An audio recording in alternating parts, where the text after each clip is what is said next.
اسلامی جیسے کہ آپ سبھی کو معلوم ہے کہ آج 9 محرم ہے.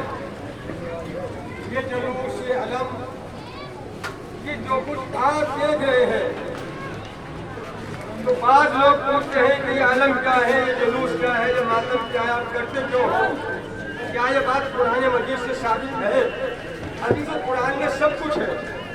آیت پڑھ کر میں سناؤں, قرآن میں جا کے ترجمہ دیکھ لیجیے گا. اس لیے کہ بعض افراد وہ ہیں جو لوگوں کے دلوں میں یہ زہر گھولتے ہیں کہ دیکھیے قرآن کے ترجمے کو بدل دیا. میں آپ کو دلیل دے رہا ہوں, جا کے دیکھ لیجیے. مولانا اشرف علی تھانوی رحمۃ اللہ علیہ کا ترجمہ اور شیعہ عالم علامہ جوادی صاحب کا ترجمہ ایک جگہ ہے دونوں کا. سورہ بارہ الف لام میم کا پارہ جس کی تفسیر میرے پاس موجود ہے, پورا ترجمہ میرے پاس موجود ہے قرآن مجید کا. ان دونوں نے یہ سمجھ کر کے ان کے ذہن میں ان کے دماغ کو جو غلط فہمی ڈال رکھی ہے ان لوگوں نے کہ جو صرف اور صرف چند کتابیں پڑھنے کے بعد اپنے آپ کو یہ سمجھتے کہ تم بہت بڑے علامہ بن چکے, عوام کو گمراہ کرتے ہیں. اور دیکھیے جو کم پڑھے لکھے ہیں, جو پڑھا لکھا جائے گا اس میں عمل کریں گے, لیکن اللہ نے آپ کو عقل سلیم دی ہے, اپنی عقل سے پرکھیے گا. تو میں بتا رہا ہوں شیعہ علماء علامہ جوادی صاحب کا ترجمہ اور مولانا اشرف علی تھانوی رحمۃ اللہ علیہ جنہیں یہ ترجمہ کر کے ثابت کر دیا کہ دیکھو ترجمے میں کوئی غلطی نہیں ہے, لفظوں میں الٹ پھیر ہوا کرتا ہے. واضح کر دوں, بھائی صاحب کھڑے ہوئے, انہوں نے کہا آئیے آپ روٹی کھا لیجیے گا. دوسرے صاحبان علم تھے, انہوں نے کہا آپ کھانا نوش فرما لیجیے گا. بات وہی ہے, روٹی کھانا بھی وہی ہے, کھانا نوش فرما لیجیے گا. ان سے اعلیٰ صاحب علم آئے, کہا آپ کھانا تناول فرما لیجیے. اگر بات واضح ہو گئی ہے تو بات وہی ہے, صرف جتنا جس کے پاس علم تھا ایسی لفظیں استعمال کر دی. اس کی وجہ ہے کہ قرآن میں کمی و پیشی کر سکے, اور جو خیال رکھے تو پھر وہ دائرہ اسلام سے خارج رہے گا.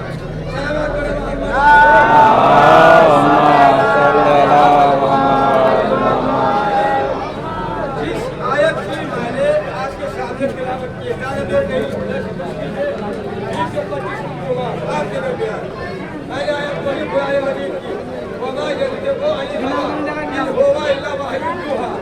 اللہ تعالیٰ اپنے قرآن میں ارشاد فرماتا ہے کہ میرا رسول اپنی مرضی سے کچھ نہیں کہتا. یہ وہی کہتا ہے جو ہم اس پر وہی نازل کرتے ہیں. تمام ملت مسلمہ قرآن پہ ایمان رکھتی ہے, ہمارا یقین ہے جو اللہ نے کہا اگر ہم انکار کریں تو دائرہ ایمان سے خارج ہو جائے, ہمارا بھی ٹھکانا نہیں ہے. تو اللہ نے کہا میرا رسول اپنی مرضی سے کچھ نہیں کہتا. میں اس جملے میں بار بار زور دے رہا ہوں, آپ متوجہ رہیے گا. اللہ فرما رہا ہے میرا حبیب اپنی طرف سے ایک لفظ بھی نہیں کہتا, یہ وہی کہتا ہے جو ہم اس پر وحی کرتے ہیں, جبریل کے ذریعے جو پیغام پہنچاتے ہیں. تو اب جو یہ کام کہیں گے تو یہ وہی کریں گے جو اللہ کا حکم ہوگا. اگر یہ کوئی حدیث بیان فرمائے, ابھی آپ نے چوک میں خطیب اعظم عرفان مہدی صاحب کی تقریر سنی, انہوں نے حدیث رسول آپ کے سامنے بیان کی, حسین منی و انا من الحسین. کس کا قول ہے کہ اس کا قول ہے جس کا کلمہ پڑھ کے ہم دائرہ اسلام میں داخل ہوئے ہیں. اسی نے کہا ہے کہ حسین مجھ سے ہے اور میں حسین سے ہوں. اب جیسا کہ مولانا نے کہا کہ یہ کیسے ہو سکتا ہے کہ بھائی نانا سے نواسا یا نواسے سے نانا, ان کا مقصد دنیا میں نہیں تھا بلکہ دینی اعتبار سے تھا. کہ سن 61 ہجری میں جب اسلام کے مقابلے میں ظالم طاقتیں آ جائے تو یزید اسے اپنے وقت کا محمد سمجھنا, حسین نہ سمجھنا, اس لیے کہ حسین بھی شریعت محمدی کا وارث ہے, میرے بعد حسین وارث ہے. اور آپ سنتے بھی ہوں گے کہ حسین نے کربلا کے میدان میں قربانیاں دے کر اسلام کو بچا لیا. اگر چاہتے حسین مشیت پروردگار تھے, صاحب اعجاز تھے, وقت کے امام تھے, ایک اشارے پہ تخت الٹ دیتے تھے. میں لے چلے تھے، اے لالا میں آپ کے دین کو بچاؤں گا، میں آپ کے دین کی حفاظت کروں گا. صلوات پڑھیں محمد اللهم صل على محمد وآل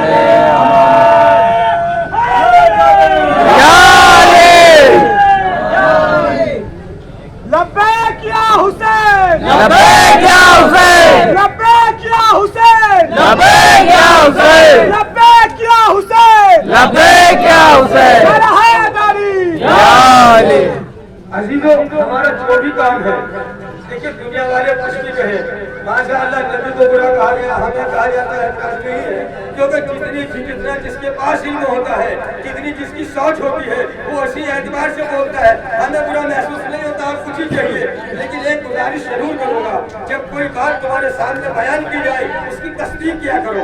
وہ کسی سے بھی سنو، ملت مسلمہ کا کوئی سا بھی فرقہ ہو، آنکھیں بند کر کے اس پہ یقین نہ کیجیے گا. میں نے آیت پڑھی ہے قرآن کی، وَمَا يَنطِقُ عَنِ الْهَوَىٰ إِنْ هُوَ إِلَّا وَحْيٌ يُوحَىٰ. قرآن میں جا کے دیکھ اس کا ترجمہ کیا ہے، میں جو کرتا ہوں وہ ہے کہ نہیں. اگر نہیں ہے تو آگے میرے بال پکڑیے کہ آپ نے کیا پڑھا تھا، قرآن کیا کہہ رہا ہے. یہ دلائل وہی دے گا جو پورے یقین کے ساتھ کہے گا. میں چیلنج کر رہا ہوں، قرآن میں جا کے دیکھیے کہ اللہ فرما رہا ہے میرا حبیب اپنی طرف سے کچھ نہیں کہتا، یہ جو کچھ بھی کہتا ہے وہی کہتا ہے جو ہم وہی اس پہ کرتے ہیں تو ہم ماننا پڑے گا. اگر یہ کسی کو اپنے قاعدے میں بٹھا رہے ہیں تو اپنی مرضی سے نہیں، اللہ کی مرضی سے. اگر کسی کو اپنا کہہ رہے ہیں تو اپنی مرضی سے نہیں، اللہ کی مرضی سے. اگر کسی کو بستر پہ سلائے تو اپنی مرضی سے نہیں، اللہ کی مرضی سے. ارے جب اللہ اور رسول اللہ کی مرضی ہے تو اپنی مرضی کیوں چلا رہے ہیں؟ اللهم صل على محمد وآل محمد. اور مسلمانوں کے چوتھے خلیفہ سب کے مولا کائنات علی بن ابی طالب کا ارشاد یہ ہے کہ ایمان کے اندر داخل ہونے کا واحد ایک راستہ ہے، کیا؟ لا الہ الا اللہ محمد رسول اللہ. کسی صحابی نے سوال کر لیا کہ یہ تو بتائیے بشیر رسول، ایمان سے خارج ہونے کے ہزاروں راستے ہیں، انسان کو پتہ بھی نہیں لگتا کب اور کس موقع میں ایمان سے خارج ہو گیا ہے.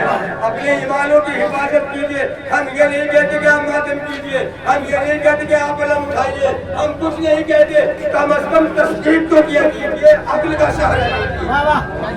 سلامات اللهم صل على محمد وآل محمد. کسی بات آپ کے سامنے اس کے بعد اپنے تصویر کو ختم پر پہنچاتا ہوں. ہم سے سوال کرتے ہیں آپ ماتم کیوں کرتے ہیں؟ کیا یہ قرآن سے ثابت ہے قرآن کے اندر ہے؟ کہ ہم نے تو قرآن پورا پڑھا، ہمیں تو کوئی نظر ہی نہیں آیا. تو قرآن کا ہے پورا قرآن کہتا ہے افلا یتدبرون القرآن. تم قرآن میں غور و فکر کیوں نہیں کرتے؟ خالی قرآن کو رکھ کے پڑھ دینا کمال نہیں ہے، قرآن مجید کا آیات کو سمجھنا کمال ہے. قابل آپ ثابت کیجیے تو لیکن میں آپ کے سامنے ثابت کرتا ہوں. تفسیر کی کتابیں پڑھے، جناب نوح کا واقعہ پڑھے گا، قرآن کے اندر بھی موجود ہے، تفسیر میں بھی موجود ہے کہ جب جناب نوح کی قوم جناب نوح پہ ظلم کیا کرتی تھی. نوح میں کہہ رہا ہوں، ان کا نام نوح نہیں تھا بلکہ نوح تو تب ہوا جب انہوں نے ظلم کے خلاف لوہا پڑھا. جب انہیں نوح سے بنا ہے لوہا. ان کا نام عبدالستار یا عبدالغفار تھا، لیکن جب امت ظلم کرتی رہی یہ ظلم کے خلاف لوہا پڑھتے رہے. ان کا نام نوح پڑ گیا. عزیزوں پہ ایک سوال اور ہوتا ہے کہ آپ لوہا گھر میں بیٹھ کے کیوں نہیں پڑھتے؟ اگر نوح نے گھر میں بیٹھ کے لوہا پڑھا ہوتا تو ہم بھی پڑھتے. نوح نے گلیوں میں بازاروں میں ظلم کے خلاف آواز اٹھائی. تو یعنی لوہا پڑھنا کسی دیوالی قوم کا کام نہیں ہے بلکہ سنت پیغمبر ہے.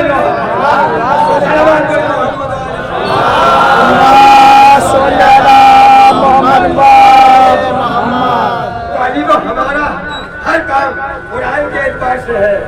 سوال کرو جواب ہم دیں گے. محترم اپنی کتاب سے جواب نہیں دیں گے. کتاب بھی آپ کی ہوگی، وقت بھی آپ کا ہوگا، مورخ بھی آپ کا ہوگا، پریس بھی آپ کی ہوگی، دماغ ہمارا ہوگا.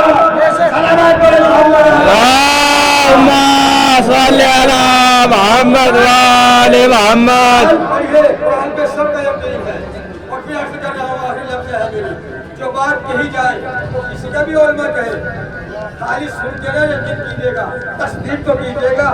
میں نے ایک روایت بیان کر دی، آپ پوچھیے یہ بات آپ نے کہاں سے کہی، کون سی کتاب سے کہی، اس کا راوی کون تھا، حیات رسول میں اس کا کردار کیا رہا، وفات کے بعد اس کا کردار کیا رہا، یہ اپنے ایمان کے ثابت قدم رہا کہ نہیں، کسی سے جا کے مل تو نہیں گیا، کہیں یہ جو ہے تو دینار اور درہم میں تو نہیں بک گیا۔ اس بات کی تصدیق کیجیے، کیونکہ ایک نبی کی حدیث سنا دوں، نبی نے فرمایا کہ جو کوئی تمہارے سامنے میری حدیث کو بیان کرے، اس حدیث کو قرآن سے ملا لینا۔ اگر قرآن اور میری حدیث ایک پیغام دے رہے ہیں تو میرا قول ہے، اور اگر اس میں تضاد ہے تو نبی کی حدیث ہے، ایسی حدیث کو دیوار پہ دے مارو، وہ میرا قول نہیں ہو سکتا، گھڑی بھی روایت ہو سکتی ہے۔ یہ اللہ کا نبی فرما رہا ہے، تو اب ہمیں چاہیے اس حدیث کے ذیل میں ہر بات کو سمجھیں، ہر بات کو پوچھیں، علماء کے پاس جائیں۔ اگر علماء کہے زیادہ بحث میں پڑھنے کی ضرورت نہیں ہے کہ آپ قرآن کے خلاف جا رہے ہیں، قرآن تو کہہ رہا ہے قرآن، تم غور و فکر تو کرو۔ غور و فکر یہی تو ہے، جب ہم پوچھیں گے تو آپ بتائیں گے، ہم نہیں پوچھیں گے تو ہمیں علم کیا ہوگا کہ قرآن کے اندر کیا ہے، حدیث کے اندر کیا ہے۔ اور خدا کی قسم اہل شیعہ کا بچہ بچہ موجود ہے، میں آپ کے سامنے ظاہر کر دوں علم کی کیفیت ہوتی ہے۔ اہل شیعہ کے 12 امام، کوئی سے بچے کو اٹھائیے میرے قوم کے، سوال کیجئے کہ تیرے امام کتنے ہیں، تو وہ بتائے گا ہمارے 12 امام ہیں۔ کہ آپ ان کے نام بھی بتاؤ، ان کے پہلے نام بھی بتائے گا۔ اب بچے سے پوچھے ان کی والدیت بتاؤ، ان کا باپ کون تھا، میں اجازت دے رہا ہوں کس بچے کو چیز چائے اٹھا لیجیے اور سوال کریے، وہ بتائے گا۔ اگر ہم سوال کر لیں کہ اہل سنت والجماعت کے 4 امام، چاروں کے نام بتائیے، ان کی والدیت بتائیے، کہاں سے علم حاصل کیا، جواب نہیں ملتا۔ اس کی وجہ کیا ہے کہ قرآن تو پڑھتا ہے غور و فکر نہیں ہے، تفسیر پڑھتا ہے غور و فکر نہیں ہے۔ تو ہمیں چاہیے غور و فکر کرے، طنز کرنے سے پہلے سوچ لیں ہم کیا کہہ رہے ہیں۔ علم پہ انگلی نہ اٹھائیے، یہ علم کیا ہے، یہ وہی علم ہے جو رسول کے ہاتھ میں تھا، یہ وہی علم تھا جو حمزہ کے ہاتھ میں رہا، یہ وہی علم ہے جسے خیبر میں چاروں خلیفاؤں نے لیا۔ آج اس پر تنگ کر رہے ہیں، علم کے قریب نہ جائیے گا، علم کے قریب نہ جائیے گا۔ یہ علم اسلام کا نشان ہے، جب تم نشان کے قریب ہی نہیں جاؤ گے تو نشانات کا کیسے پتہ لگے گا اسلام کی نشانیاں کیا ہیں، اس علم کی خوبی کیا ہے۔ اب میں آپ کو بتا دوں، ابھی مولانا نے تذکرہ کیا تھا، میں بالکل واضح کر دوں۔ ہندوستان کا جھنڈا آپ پاکستان میں لے کے جائیے، حکومت پاکستان برداشت نہیں کرے گی۔ ایران کا جھنڈا عراق میں لے کے آئیے، حکومت عراق برداشت نہیں کر پائے گی۔ یعنی ایک ملک کا جھنڈا اگر دوسرا ملک میں جائے گا تو وہ اسے برداشت نہیں کر پائے گا۔ لیکن الحمدللہ اس لیے کہ وہ لوگ اپنے ملکوں تک محدود رہتے ہیں، اس لیے ایک ملک دوسرے ملک کو برداشت نہیں کر سکتا۔ اب یہ حسین کا پرچم جو ہے، حسین خالی اپنی ذات کے لیے نہیں لڑے تھے بلکہ پوری انسانیت کے لیے لڑے تھے۔ اس میں ہندو بھی ہے، مسلمان بھی ہے، سکھ بھی ہے، عیسائی بھی ہے، سب کے لیے لڑائی لڑی کربلا میں امام حسین نے۔ اسی لیے اس پرچم کو امریکہ میں بھی دیکھ لیجئے گا، ایران میں بھی دیکھ لیجئے گا، پاکستان میں بھی دیکھ لیجئے گا، کراچی میں بھی ایک جھنڈا ہے، اسے سب برداشت کرتے ہیں۔ اس لیے سب جانتے ہیں حسین کسی ایک ذات کا نہیں ہے بلکہ پوری کائنات کے مجموعے کا نام